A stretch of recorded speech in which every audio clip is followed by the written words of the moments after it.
In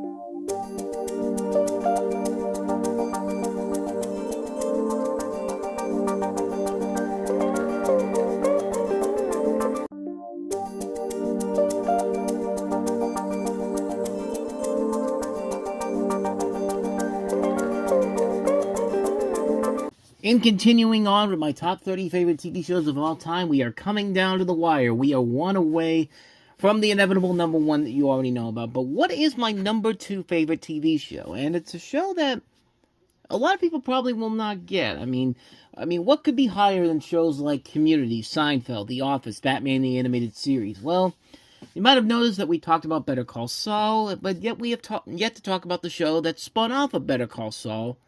Number two on my list of my favorite TV shows of all time, that is, of course, Breaking Bad.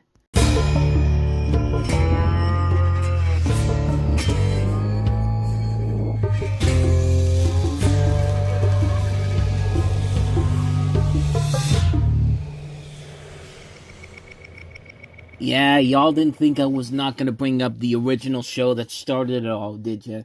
Don't know what the show is. For those of you out there who are unfamiliar with Breaking Bad, the show follows Walter White, who is an overqualified, dispirited high school chemistry teacher in Albuquerque, New Mexico, struggling with a recent diagnosis of stage 3 lung cancer. White then turns into a life of crime and partners with a former student played by Aaron Paul, Jesse Pinkman, to produce and distribute methamphetamines to secure his family's financial future before he dies, while navigating the dangers of the criminal underworld. You have characters played by Anna Gunn, Dean Norris, R.J. Mitty, Betsy Brandt, Giancarlo Esposito, Jonathan Banks, and of course Bob Odenkirk, who would later go on to spin off his character Saul Goodman into Better Call Saul, which is kind of a sequel and a prequel at the same time.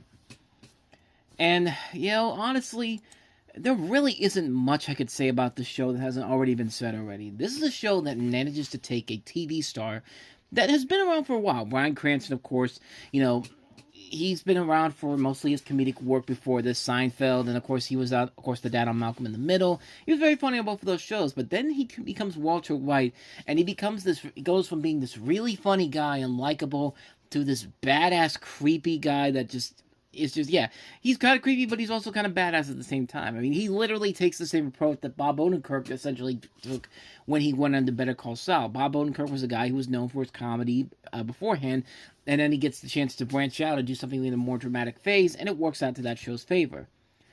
And it was under the radar for me for a couple of years. It took me about 2.5 years before I finally got a chance to watch Breaking Bad, and it was worth it, let me tell you. I mean, it's one of the best. It's the best drama series I've ever seen in my life. It's number 2 on my list, and I think you all know what my number 1 is. So yeah, it really is the best drama I have ever seen in my entire life. It's a show where you love the main character of Walter White because he's a character you want to both hate and love at the same time.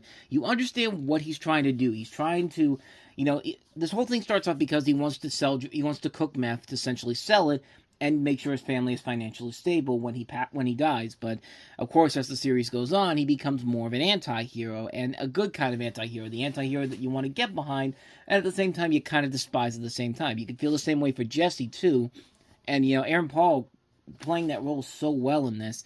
I mean, it's one of those shows that has one of the greatest seasons ever. Season 4, part of my ever continuing to expand Season 4 theory that I've touched on in several other videos before this. But the last season of the show was really at its high mark there. They went out on the highest note possible, and they delivered something that was just so well done on so many levels. It was just such a terrific, terrific show. I mean, really, there's not much more I can really add to this that hasn't already been said already. Breaking Bad is one of those near perfect shows that works on every single angle. When it can be when it can be serious, it's well done. When it can be when it can be funny, because there are times when it can be hilarious. Yeah, it is very fun. It is very fun overall. The two main characters are people that you root for, but you hate at the same time. The casting overall is great. The writing is great. And just the overall feel of the show is so well done. This is AMC's magnum opus. This is the show that they will always be remembered for. This and Better Call Saul. I mean, yeah, they make great stuff with Mad Men, but this really is their magnum opus. This is one of the greatest shows in TV history. I mean, I don't know what else to tell you, man. Better Call Better Call Saul. Breaking Bad is without a doubt the best drama series I have ever seen. It's number 2 on my list of my favorite TV shows of all time. Well, that means you're going to figure out pretty quickly, if you've been watching my stuff for a long time, what my number 1 favorite TV show is, but I'll try to come up with some new things to talk about with it, but we'll also run down my honorable mentions as we're going to wrap up my top 30 favorite TV shows next week here on the channel, so hope to see you there, and hope you've been enjoying these videos, so I'll see you guys next week.